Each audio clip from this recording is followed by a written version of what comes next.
siamo pronti per questa 94esima adunata,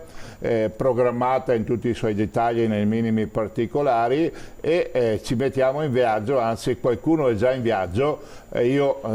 lo sarò giovedì prossimo mattina, e partiranno anche insieme le reparto Salmerie. Conto alla rovescia in vista della 94esima adunata degli Alpini a Udine. I primi gruppi sono già partiti, gli altri lo faranno nei prossimi giorni. Giovedì sarà la volta delle penne nere della sezione ANA di Vittorio Veneto, famosa per le salmerie, unico reparto ufficiale che dopo la scomparsa di Iroso, l'ultimo mulo ad aver fatto la carriera militare, si sono riformate e sfileranno con finimenti e bardature originali a Udine. Anche quest'anno saranno a Udine, sfileranno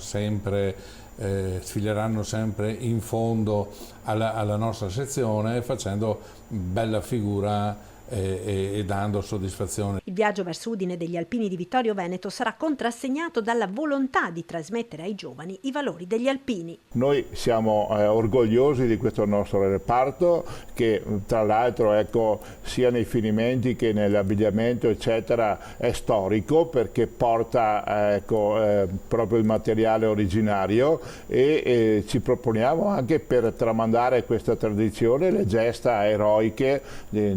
di quello che è stato appunto una componente, e ci proponiamo, ecco, proprio anche come forma di educazione, forma anche di cultura presso anche le scolaresche, quando siamo ben accetti e invitati, tanto è vero che il nostro percorso durerà 4 giorni di avvicinamento, fermandoci nei paesi che precedono Udine, accolti dai gruppi locali, alla presenza delle scolaresche.